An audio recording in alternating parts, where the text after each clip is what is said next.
The Match Ball. Here we go.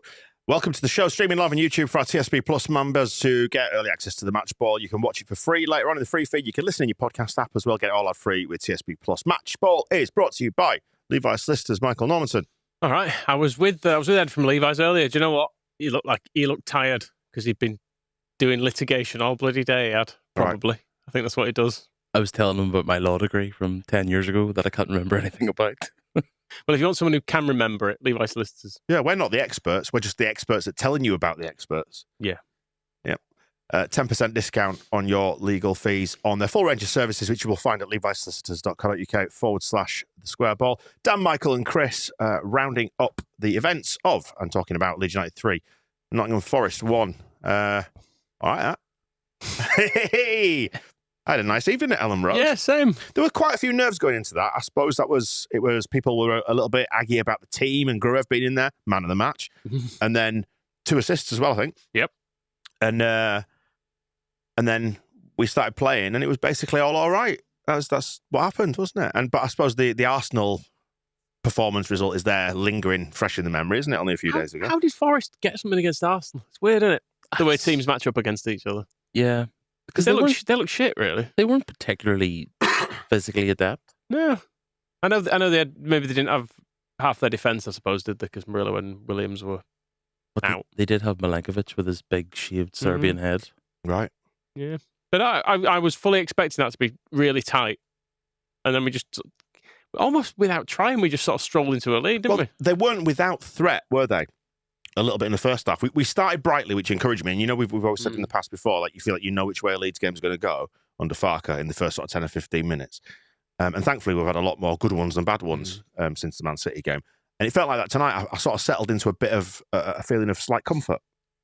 I don't know about you, but that was how we started. But then they just got a foothold in the game after we had that early spell of pressure and started hitting us on the break and got a few corners. And I was just a little bit, we need to be careful here. Darlow made a good save as well, didn't he? Someone cut back onto the left and went for curl one into the far corner. He did quite a good save there. I proclaimed that was in. Well, it's one of those that you look at and it's there to be put in, isn't it? It was. I suppose you need to start it a bit outside the post and get it proper top corner. Yeah. But it was a good save, all the same. I've literally just watched it back as well, just the highlights. It was decent. It was good all round, I would say, to Darlow. Today it was Darlow. He made a couple of decent saves, which I think was probably needed just to settle everyone down again and mean we don't have to debate goalkeepers for a week. Yeah. Did well, fine. Moved the narrative on. In. Yeah. Yeah, exactly. Yeah, so we had that early spell of pressure. They responded a little bit, but I never felt particularly threatening because there was a point at which, do you remember there was that they broke down the left and I think somebody, whoever it was on the left-hand side, crossed it over to Gibbs-White at the far side who got a pretty good header on it. He was the only man up there, but I watched how they attacked. And they sort of got about 3 men up. They weren't like committing lots of bodies forward at that point. I thought, that's a bit strange that, because you'd kind of swarm, wouldn't you, on the counter-attack? But they didn't. It just happened to be a very precise ball that picked him out that caused the chance. Yeah, they didn't. Well, neither team really had masses of pressure, did they? It felt like more or less all the goals came from a bit of nothing. Like just without. I suppose it's very different to the Championship, where I was used to us having possession and territory for 20 minutes and then scoring. Doesn't really seem to happen as much in this. The opening goal was just ball over the top to Bogle, who is playing centre forward. Yeah, it's quite an innocuous goal to concede. Must be quite annoying. Dyche would be pissed off at that. Oh yeah, because he's just been allowed to run in, hasn't he, from the side, and clearly because of his sort of a right back, no one's thought to pick him up. Yeah, it was their left back, was it? I think, or whoever was on the left hand side of the defence playing him onside. I think just the fact he's popping up there just confused him, it seemed. Good finish, though. Left foot as well. Yeah. I don't know about you, but a lot of people around me thought it was offside. I didn't, because he'd run from so deep, I felt fairly confident he was all right. I'd spotted the man at the back who was playing him on out of the corner of my eye. Was there, whoever it was, yeah. I'd spotted him, but my first thought was, that's offside. But then just in my peripheral vision, I spotted him. But, hang on. And he scored. He kind of caught everybody a little bit by surprise, I think. Speaking of Olaine, I love that one that he just ballooned into touch. And you're going, what's he done that for? And then about 5 minutes later, he does the exact same thing. Couple of really good shots from him. Just when you need the pressure taking off, you're like, lovely stuff, goal kick. What are you talking about at the end? Yeah. Yeah. Him just lashing at it from the edge of the box. Kick for touch. Yeah, because they had a box full of men at that point, didn't they? And he's like, what have you done? I said, what have you done that for? Yeah. He's exactly the person you want shooting from the edge of the box at this stage. Through a massive crowd, so it's very unlikely to get there anyway. And when it's going off the outside of your foot to God knows where. One of them, was it who had a shot that stayed in play? It was so wild. Wait, the corner flag, didn't it, or something? At some point, I'm sure someone had a shot that ended up, it actually curled back and stayed on the pitch. Yeah, but the Forest players recovered it, didn't they? Yeah. But yeah, to get there's the first one, and then it's the 1-2, isn't it? Sort of shifts the whole dynamic of the game with Okafor popping up. And I thought it was Justin did very, very well to not rush and put a second shot in straight away and just pick out the man. Did really well. Yeah. He's just kind of low-key really, really good, is Justin. Yeah. Been brilliant for us. Yeah. Didn't see it coming. No. I can't say I saw it coming. No, same. And I didn't think we were signing a sort of centre-back, sort of full-back, left-back, right-back, does a bit of everything. So suddenly for £8 million, bloody hell. He's a great champ manager player. Defender, right, left, centre. Yeah. He's one of those players that well, I suppose because we played a back four, you wouldn't have ever thought of him as a centre-back, but in a back three, you can definitely fit him in there. Yeah. But yeah, there was a point where him and Bogle were exchanging it down the right-hand side, and you're like, this is nice. But it was like earlier in the year when Rodon was popping up at right back sometimes, wasn't he? We've done some fairly interesting tactical stuff this year, which I didn't particularly see coming from Farke, where we've made little changes. We haven't had to be flexible until this point. If you don't have to be flexible when you are the most dominant team in the championship in both seasons, for the most part. So now that we have had to be a little bit more street smart, and we have been, which again, like, do you remember the Forest game down there, which came after the Brighton game, which was kind of just like, it was actually kind of like Championship Manager when you forget to change the team and you just keep hitting the space bar and you go, oh, Jesus, I haven't changed the team. It was almost like that defeat felt like we just sleptwalked into it. Yeah. I was like, you could see it coming a mile off, wouldn't you? It just didn't. None of it made particular sense. Like the 4-3-3, and it was Metro up front, wasn't it? We felt particularly toothless. Now we're still on the attack playing 4 at the back, but we're doing so much more. Like you say, just making ourselves less predictable. But they were very comfortable down there, weren't they? When we played them, I know we did score. And it was Dyche's honeymoon period as well. Yeah, it was, and it did. It never felt like the same game today, though, did it? Like we were dominant for spells at least, and I don't know, just causing him problems with balls into the box and stuff. So yeah. After we went 2-0 up, the pendulum swung back the other way a little bit. They had a little spell of pressure between then and half time without massively threatening. I didn't think quite a lot, but it got round to half time, and I was pleased it had arrived. I think. Yeah. Well, you just want to get in nice and safe, don't you? Because a goal at that stage can change momentum and all that. And then you want to avoid that. Then you also want to avoid, obviously, an early goal at the start of the second half. And then we just put it in. This was the one I didn't celebrate because I wasn't sure about offside or handball or something. It just looked weird. Yeah. So I was and it's at the far end for me, so I couldn't really see it. Well, I saw what he did, but I couldn't believe my eyes. I was like, has he just done what I think he's just done? He's chested it in. Yeah. What a finish. That is absolutely outrageous, I think, in its own way. We ordered a drink at halftime from the little machines and went and we're starting. Is that what you call the bar stuff? The machines. We were starting waiting for it, and then the keg went off. And you're going, Jesus Christ, here we go, 10 minutes. So we didn't get it until about 2 minutes into the second half. I was happy enough to leave it, but I was with a couple of Yorkshiremen, and they're quite. I've paid for that. Yep. I'm bloody having me pint. So did you see the goal though? Did you actually? Oh yeah, I watched it. Well, I heard it before I watched it because it's obviously a little bit behind. But yeah, great. Dominic Calvert, double figures Dom.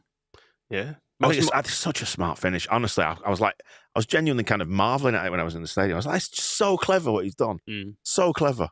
Yeah, and he was. I know they still had their defense was weakened, but he's a pain in the ass, isn't he? Yeah, he really is.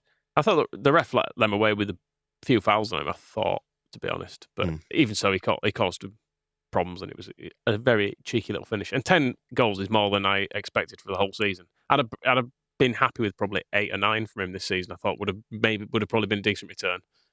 So massively exceeding expectations. Just incredible, really. Yeah. So we had that spell of domination there in the second half till about halfway through, and then it became a little bit ding dong, didn't it? I think obviously the Gruev injury kind of took the wind out of it. What happened to Gruev? It was DCL kicked him in the face. Was it? Yeah. Yeah, and drew blood. Yeah. because he was down. He didn't, because obviously I'm at the far end of the pitch. He just didn't move at all for about 5 minutes. Yeah, because he originally started moving. I was like, at least bend your knees. Yeah. Just so I know you're still alive here, because he was just like, he just literally laid completely flat and not moving. But a couple of people texted me and told me what happens, and it looked quite nasty watching the replays. Like Calvert-Lewin swung for the ball because it was a bit of a scramble, wasn't there? Yeah, we nearly scored, didn't we? Yeah, caught him in the head, and yes, perhaps drew a little bit of blood. But like the warrior he is, straight back on there. Yeah, good thing it wasn't a head injury, or they would have had to stop the game. Well, I just think the referee didn't even spot it, or he must have. Fucking idiot. He really is. So yeah, it got a little bit back and forthy, didn't it, towards the end of that second half. But I thought we managed it quite well, brought the game up quite well. It was just when they scored that I didn't enjoy that bit. Well, that was annoying. Because we scored and then we continued. It felt like we were just seeing the game out. And then they took Gibbs White and someone else off. Which that feels like a concession. Well, move, it did. I thought at that point, Dyche was just resting people. For midweek. Yeah, I felt like that was him going, this is all done. I'm just going to keep some of my key players fit. And they brought the big lump on who scored. Big Lorenzo, my Football Manager hero. Basically every Football Manager game of the last 5 years have just signed Lorenzo Luca, no matter what team. It was annoying to concede that goal because you do start to catastrophize, and also you've got in the back of your mind, no, of course there was the Gruev injury, there's been quite a few stoppages, subs, and then the board went up at 9. I was like, and I took my leave at 95. I was like, I've had enough now. Daniel has seen enough. I'm just going to walk down, have a nice stroll back down a quiet Ellen Road. It was weirdly stressful for a game that, because second half, apart from the one they scored, it's not like they were having loads of chances. No. We actually defended pretty well for the most part. But it was, I think it's because knowing what it means, isn't it? I think it's why I don't feel as happy as I feel I should now.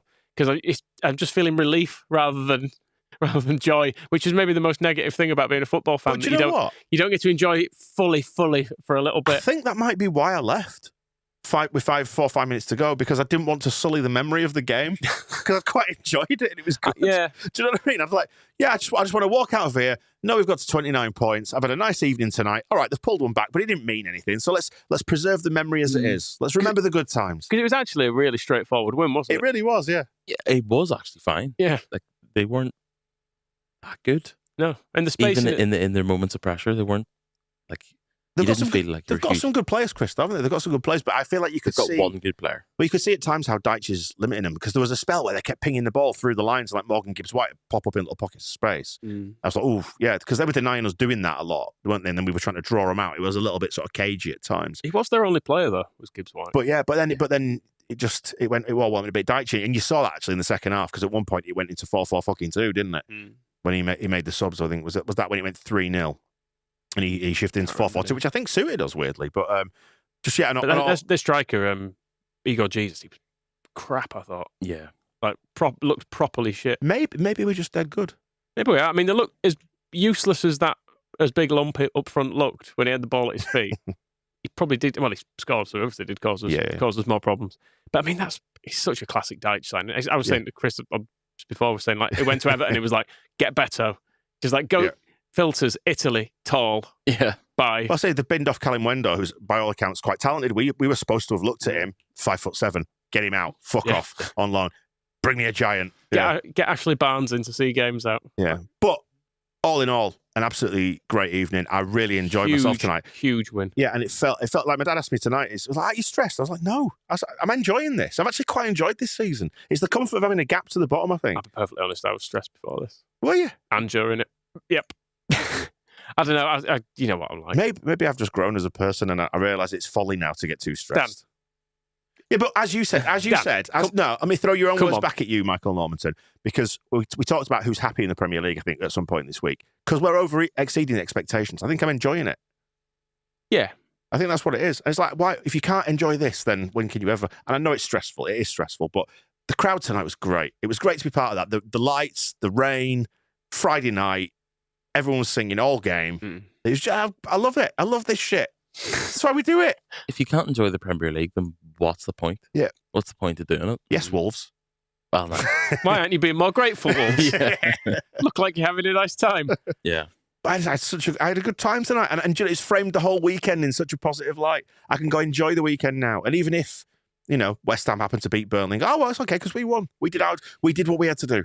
Yeah, we did.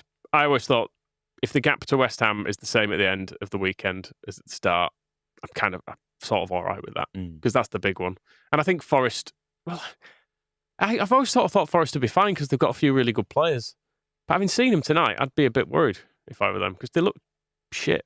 They looked as bad as anyone who's been to Leeds, I thought, this season. Yeah. And just the fact that the goals came out, like the thing you get with Dyche is that they're meant to be organised and tight, and we scored goals just quite easily against them. Bogle's just strolling through. Yeah, Bogle strolls through, and the Calvert-Lewin one as well. Like, someone should be tighter to if you're a Forest fan, you'd be saying someone needs to be tighter on Calvert-Lewin, like to give him that space. I don't think Dyche is actually that good. He might not be. He had that good run with Burnley, but he's not been able to replicate it since. No, I suppose keeping Everton up and stuff at the time he did was an achievement of sorts. But then Frank Lampard did it too. Yeah, exactly. And the league has been rubbish the last couple of years. Yeah, true enough. At the bottom end of the league has been. I mean, we're level on points now with Palace and Spurs. Yeah, which is nice. I don't know who they play this weekend. I can't remember. Spurs. Let's have a look. I had the fixtures. Palace play Brighton, don't they? Palace Brighton in that weird derby that no one. It shouldn't be a derby. We were looking at the map. Stuff. We were looking at the map. We said, "What's the point? Stupid. Grow up." Did you see that Southampton put a post up about their game against Watford saying something to do with there's always history in this game, and a Watford fan replied being like, "Is there?" Well, what am I missing? Springs to my mind. You've got Tottenham going to resurgent Man United this weekend. Great set of lads. Tottenham, yeah, always been a fan. Tottenham haven't won in 5. So yeah, it'd be nice if Burnley could Burnley West Ham to death tomorrow. That'd be fine. Even get a point. Yeah, come on. Just keep stretching that gap out again. Give us a little bit of breathing room because it might compact up again over the next couple of weeks because we've got some difficult fixtures. Should we get tickets for it? What, for tomorrow? Go down and support the brave lads at Burnley. Right, let's talk about some individual performances then. And I think Gruev was brilliant tonight, considering there was a little bit of about him still being in the side. We did give him Hero of the Week. We did. I think he knew. I think someone's told him. Inspired him. Gruev is going to get replaced in the summer, and he's probably going to be okay with it. But Gruev is the guy that gets you from A to B, and he's absolutely fine. He's the best Bulgarian since Radostin Kishishev. Is that true? Wow, that's a big claim. I think. Don't want to go too far. I'm Kun Temenezikov man myself. Who I think is the only other one. Oh, by the way, Farka in the post-match has compared Gruev to a mix of Risto Stoichkov and Lothar Matthäus. Nice. Well, I love Gruev's pointing. I have to say, this is the shit you get with him. That he's in midfield and he's always pointing behind and he's pointing at people making runs the whole time. And it's good. You need someone doing it. Like, just someone who, letting his teammates know, like, you need to follow him. It's very, very simple stuff. He does do it well. He's completed, apparently, if this stat is correct, from Llewellyn. Am I pronouncing that correctly, Owens? Apparently, Gruev completed 43 out of 44 attempted passes tonight. Can't ask for more than that, can you? 2 assists. I think there was one point he could have shot. There was a shoot when it got to me on the edge of the box. Yeah. That'd have capped. And as Nick Price is saying as well, Farka just called Gruev an always 7 or 8 out of 10 player. Swear he listens. He's taking tips, aren't he? You've established your coaching prowess in years past, Michael. So easy done. Yeah, easy done. I genuinely just thought everyone was great. Mm-hmm. I think Strauch had a few weird misplaced passes and stuff. But the pitch was heavy, wasn't it? The pitch actually looked, for the first time in years, it looked fucked. It looked really bad. The pitch was the thing that made me most nervous out of everything tonight. Just because you catastrophize about passes falling a little bit short, overrunning, being overhit, bouncing, sticking in the mud, that kind of thing. Particularly with us liking to play around at the back and to Darlow. I was like, please don't stick in the water. Without getting to Ron Manager stroke Leicester till I die about it as well. Isn't it nice to see muddy footballers? Do you know what? I thought that about Brendan Aronson. When he went off, he was filthy, wasn't he? Yeah, and I was great. Like, yeah, this is like old-fashioned. It's not 4K, like Gyökeres touching his hair 1,000 times in the game, is it? This is mud, down the park, with your mates, jumpers for goalposts. The white shirt definitely does add to it. Yeah. And we spoke to Eddie Gray, and the image of Eddie in my mind is of him being caked in mud and scoring against Burnley. Just, by the way, a quick sideline. Daryl Pearson says that Clinton Morrison reckoned that the Forest midfield would outrun Gruev. What a clown. Yeah, unfortunately, Clinton Morrison's a fuckwit. So you think he can outrun Gruev because of his running style. Yeah. But he can go all day.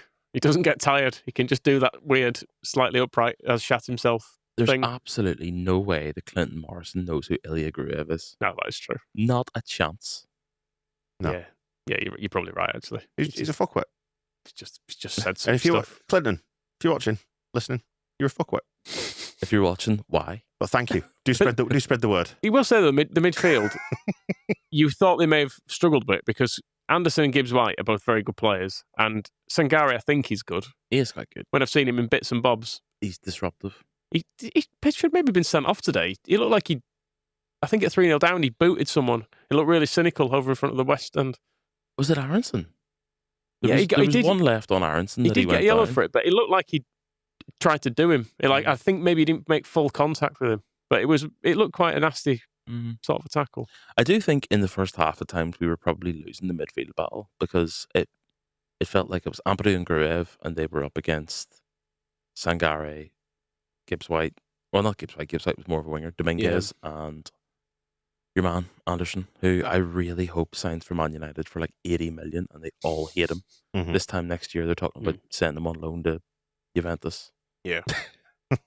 Juventus it would be as well, wouldn't it? Yeah. Absolutely right. And then they release him on a free or something. Yeah, we'll have him. Pogba it. A loan to buy with an option of 20 million that gets negotiated to about 7.5. I like this from Donna as well, saying toxic trait is looking up the table and thinking how many more can we pick off. But I know there's a difficult couple of weeks to come, but we've got nothing to be scared of in this next few weeks because we've shown what we're capable of across the season. Doesn't mean it's necessarily going to go in our favour across the next few weeks. No. We're going to lose a game, maybe two, whatever. But over this next run of 3 games, what we can be certain of is that we will have more points than games coming out of it. We'll still be tracking at that above a point per game thing. So it's kind of all right. Yeah. From looking at this run of 4 games, would you have taken 3 points out of it? 4 points you probably would have done. 4 points puts you on parity, doesn't it? Yeah, 4 points from this bank of 4 games, assuming you beat the Forest is the one you win, because obviously you get the sort of 6-pointer on them. Absolutely would take it. So anything we can really scrape out of these next few. And there's no reason we can't get something. It's not like Chelsea are brilliant and Villa and Man City are both have good days and bad days, don't they? Yeah. Well, the blueprint for those 2 away games is just the Liverpool game at Anfield. Yeah. If you can do that, get 2 points. Absolutely. Shit out. Well, if you get 1 out of the 2, it's fine. And against Chelsea, it was big man, wasn't it? That worked really well. Yeah. Which I'm surprised to see Metro on the bench, actually. We haven't done that since.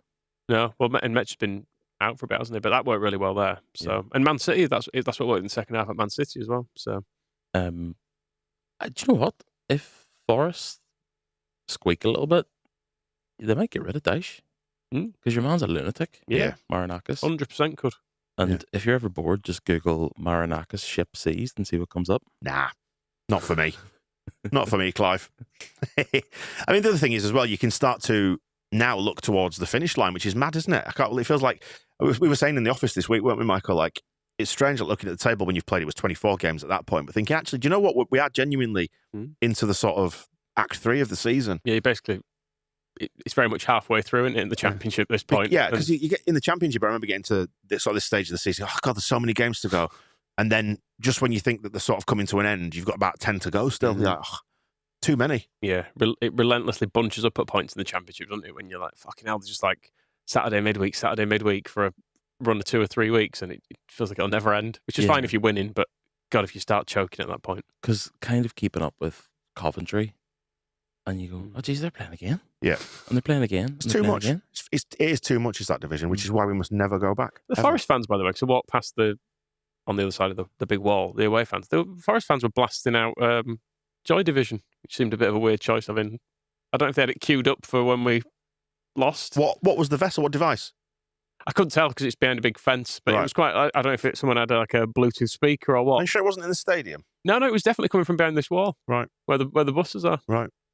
Is this like torture where they play music really loudly? Seems like a strange choice. Yeah. Yeah, in terms of looking towards the finish line at 29 points now, and like you say, it's a massive win, Michael. And we should be delighted with that. Yeah, not only we've got a 0 goal difference if you take Arsenal out of the equation. Oh, you're allowed to do that? Yeah. I think that's how it works. Superb. Just a nice little rule they brought in. Yeah, assuming Arsenal fold, if they fold the club before the end of the season, you get one bank of. Oh yeah. Then the results are expunged, aren't they? So let's hope for that. There's a hope. But I was going to say, like, at 29 points now, what are you realistically looking at with 13 games to go? 11 points to get you to 40, and then you're then relying on West Ham doubling their tally from where they are now, getting another 20. It's a lot to ask, isn't it? I wonder what Chris Akabusi thinks of it. That's the big thing. You mentioned that because he was on propaganda, wasn't he, this week? I forgot about that. I just always wonder what he thinks. Oh, right, okay.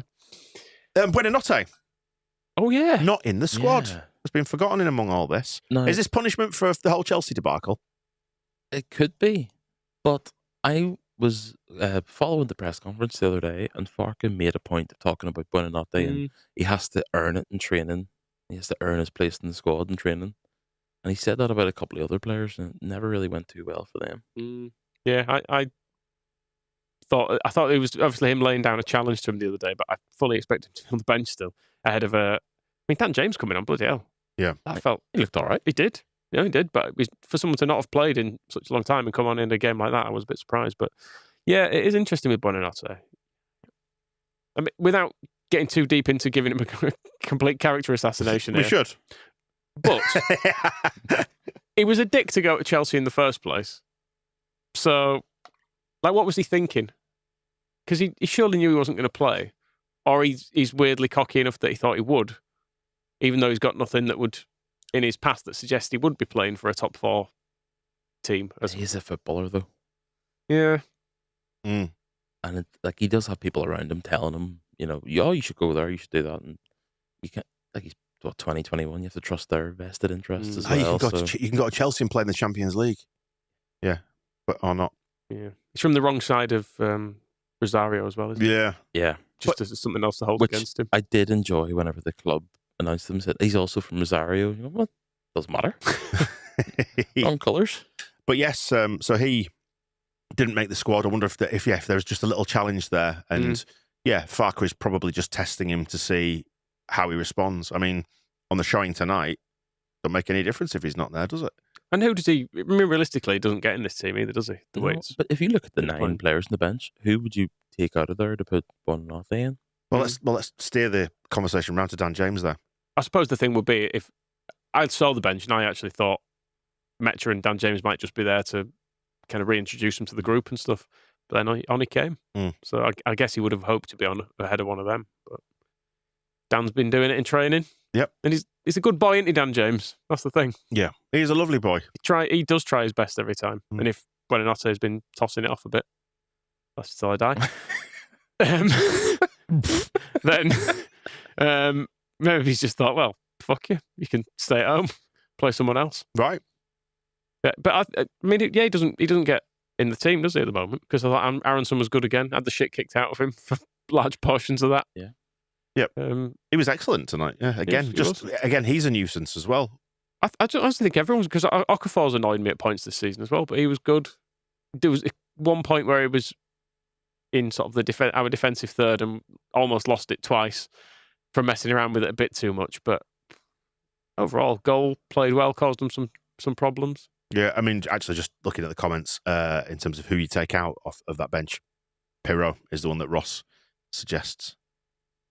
Yeah, in terms of accommodating Buonanotte. But if Pirro's training hard and he's earning his place on the bench, then you've got enough options there, haven't you, with the 9 subs? Well, if Metcha isn't 100%, you may be more inclined to, I suppose you could put Buonanotte in, but Pirro is another striker. He offers something different as well.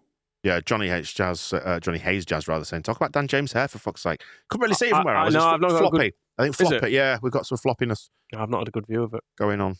Has there been some attempt at facial hair as well? It was obviously shit signal coming back, but someone's saying about him, I think it was in a WhatsApp group, someone saying he still can't grow a moustache or something. So I don't know if he's made an attempt. The Connor Roberts route. Connor Roberts was a good moustache.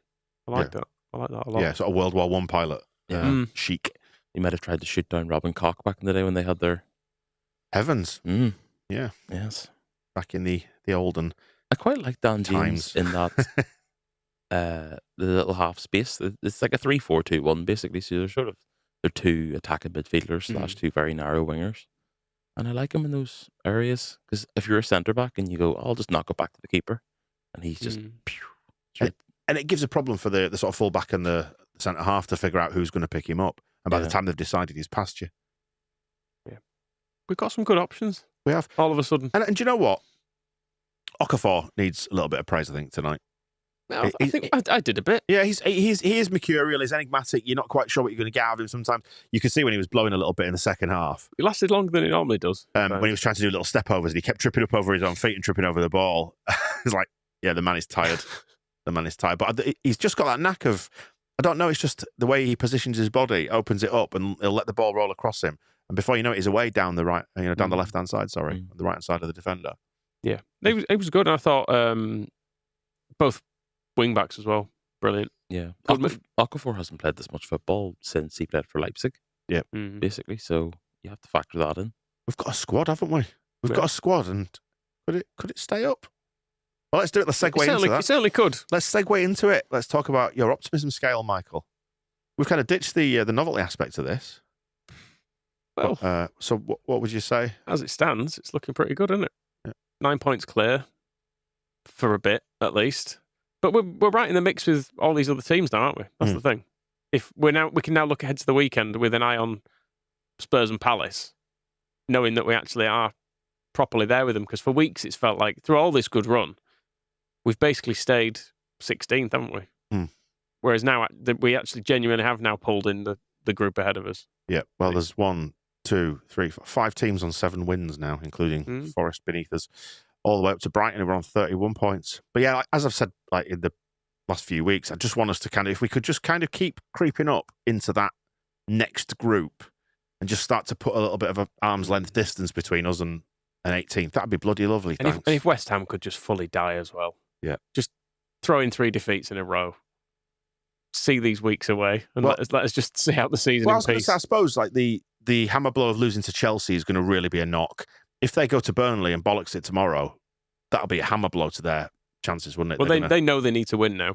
Oh yeah, tomorrow. If they don't win tomorrow, they're writing it off, I think. Because if Forest had beaten us today, I think they would have felt. I think West Ham would have had more confidence chasing us down than chasing Forest down. If we were the one in 17th, but yeah, they've just got to beat Burnley, which is a huge amount of pressure. Yeah, and even if they do, there's a little bit of so what about it? Yeah, because we've also won. Plus, I think I suppose if they win, it's Forest who are really panicking because they're an adverse result away from going into the bottom 3. If you were looking at the Premier League and you weren't a Leeds fan and you looked at Leeds being 16th and basically 4 points off 10th, looks fine. You would say, they're looking up the table rather than down the table. I think, as we were saying about expectations, the goal this year was 17th and we are above that. In terms of the psychology of moving up the table would be nice because it felt like we were destined to maybe just end up in a 16th, 17th, keep doing that, maybe get drawn into the relegation if we're not careful. I'd like us just to, like I say, just become part of something else now. Yeah. Just from a mental point. We can move to 15th. If you can start to just put another team below you, then great. There's no reason we shouldn't really be too concerned about form either because essentially since the bad run, which ended with the Man City game, which was actually weirdly positive, we're actually very, very firmly a good team. Yeah, we are. Like, there's loads and loads of good results in there. We're scoring goals.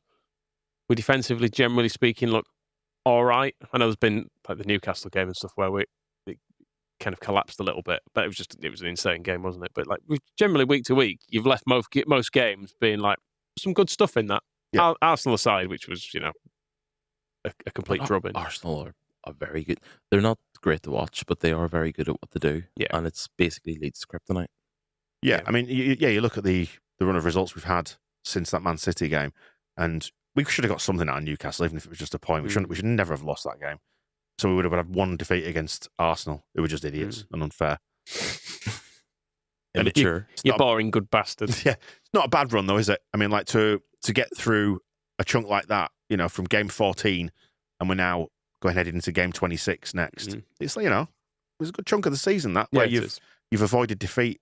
And it's important. For a lot of it. It's important to bounce back after Arsenal as well because you come away from Everton with a poor second half into Arsenal, which is pretty much without exception bad. Like Arsenal beat loads of teams this year, that's fine, but I don't know. You were into like a game and a half of not seeing us play well, so just to have turned up today and got us back on track, I feel like it was quite important. You just don't want to get hit any, particularly with the run of games coming up. You don't want to feel like you're stuck and unable to find points anymore. Whereas actually it worked today, and like because the system didn't work at all against Arsenal, didn't work second half against Everton. It was nice to just see it all looking competitive again today. Graham's asking, does Strand Larsen have a relegation release clause? You'd imagine, wouldn't you? Pick him up for a song when they go down. It does make you wonder what the deal is there, because he obviously wouldn't want to be in the Championship, would he? I think that would have been, if we'd assigned him for, let's say, for argument's sake, 40 million, he'd have had a 40 million release clause in his contract with us. So leave straight away. Yeah, you'd imagine something similar would happen there. You'd hope, wouldn't you? Anyway, I mean, I'm not worried about Palace. They can go down or not. They can worry about themselves. They'll be fine. They probably will. I mean, it is West Ham, isn't it? When you look at the table, if it was us in West Ham's position, you'd be like, "Fuck it, we're doomed here." At the start of the season, people were saying West Ham because they deserve to go down. They're basically just picking random players off a dartboard and signing them, and then looking at a manager and saying, "Is this a thing?" And if it isn't, then they sack that manager and replace him with someone else. I mean, West Ham are another. If West Ham lost tomorrow, they might sack the manager. Wouldn't be entirely surprising. Yeah, but who do you get? Well, that's the point. It's the sort of match. Harry Redknapp and Mark Noble. Well, you do one last roll of the dice that's completely insane, don't you? You're in Sam Allardyce territory, aren't you? You are. Just a person. I mean, like the fact that we held our nerve and stuck with Farke, and to Farke's credit, adopted some changes. We will, if we get to the end of the season successfully, we're going to look back on it and say it's good, because stability is a good thing in football clubs, isn't it? And it's no coincidence that the unstable clubs are the ones that often find themselves going down. Like, the churn of managers. Like when we went down, idiotic. Yeah. Just pure idiotic from top to bottom. But you get to the point where you have to do something, because like Jesse Marsh wasn't keeping us up. And then it quickly became clear Gracia wasn't keeping us up. So then you end up like, well, just, I don't know. There's maybe a magic formula somewhere, but it's full on buying lottery ticket stuff, isn't it? Yeah. As a way of getting rich. At that point, it was pure desperation. I mean, I know Leeds have stuck with Farke, but they did spend basically the week of the Chelsea game telling everyone that they were going to sack him, if you're to believe the various media reports around that time. And then he just went, watch this. Beat Chelsea and drew with Liverpool and completely changed everything. And he can do it again next week. Pulled a rabbit out of the hat. Right, to the post-match comments. Farke and Dyche. Someone rightly saying, by the way, you can disregard the Newcastle game because of the Harvey Barnes hoodoo. Exactly. Yes. So Dyche has said, Daniel and I both know the work isn't done tonight. A win for either side wasn't going to decide anything. Right. He must be shitting himself, must Dyche, because this is his thing, isn't it? That he keeps teams up. If he manages to relegate Forest, he's a bit finished. But is it though? He had one good run with Burnley, but that's his reputation, though, isn't it? That he's like the pragmatic. It's not a survival specialist, though. I just don't buy it. I suppose every year Burnley stayed up was survival, wasn't it? That would be, and he did keep him in the Premier League for a lot of years. So Milana's going to have to get the sponge out tonight. Oh, what's happened to him? Bruised ribs, I think. He's just taking a bit of a whack to the ribs. Was Brendan? Was that the ball that hit him? I wasn't sure what had gone on there. It might have been a human, a ball, an animal. Who knows? Daniel Farke, however, has said, "We know we have the best supporters in the country. Yeah, we know we have the best supporters in the country. And Ellen Road can rock like nowhere else. Ellen Road can walk like nowhere else. The players feel even more confident. Especially after promotion. Important to make this a fortress. Yeah, and he's also said that it was Okafor's best training week, hence he started. And that's a little dig at Bonadotto as well, isn't it? Oh, potentially. It makes you wonder if he's he's showing him the way, isn't he? Trained well, gets in the team. And Okafor is a more offensive change, than Stack would have been, perhaps in the team this week. Ilya looked unbelievable sharp. Great. New mug coming soon. Gruev mug, unbelievable sharp. Gruev forks, knives, something. Yes, they're going to range of pencils, but. We wanted to use the left half space. You were talking about the half spaces earlier, Chris, there with your ball knowledge. With his left foot more. He was a mix of Stoichkov and Mateus tonight. Very good. What would, just hypothetically, what would you both have done with the team in terms of the starting lineup? I expected Longstaff to start. Yeah, that's what I kind of hoped for, I'll be honest. I thought he'd just go Longstaff in for straight swap. But they're not for rushing him back in, though, are they? No, and as well, when I was thinking that earlier in the week, I was going, well, that would just be doing the same thing as against Arsenal, and he probably would have thought Arsenal a little more defensive. This game, you would have hoped that Farke, which he did, was to be a little bit more ambitious and go, right, well, we can win this game, so throw Okafor and Aronson in there. And, it worked. There was times, saying, like in the midfield, you thought, could have done with a little bit more bulk in there, but overall, it absolutely worked. And we're always better than we think we are, because we're coming off the back of a 4-0 hiding where we were made to look vastly inferior. But it's the best team in the country. So they say. I mean, that's what they're saying. That's what the league table said. Yeah, I wouldn't be surprised that they won the Champions League. Yeah, I think they're like 30-1 to win a quadruple. Awful. Let's not think They'll about not win a quadruple. Let's think about Leeds United. Don't upset yourself by thinking about Arsenal. Europe next year. Well, Yeah. A penny for Lorenzo Lucas, thoughts? Because about 2 weeks ago, he was probably living in a nice part of Naples, and now he's getting in the pissing rain in LS11. Going, why am I in this relegation battle? Wouldn't change it for the world. Is he on loan? Or have they bought? He's loan to buy, isn't he? On loan from Udinese. They cancelled the loan at Napoli. Oh yeah, I forgot all that. Is it like $1 million loan or something like that, and then fee is something daft like 35, which they're probably not going to ever pay. But we'll see. Not our problem, is it? Yeah, man of the match, Gruev, got to be, surely. Although I think Bogle's been given it by the Premier League or the commentators. Fair shout. I think you could have gone probably Bogle. Goodmanson was really good.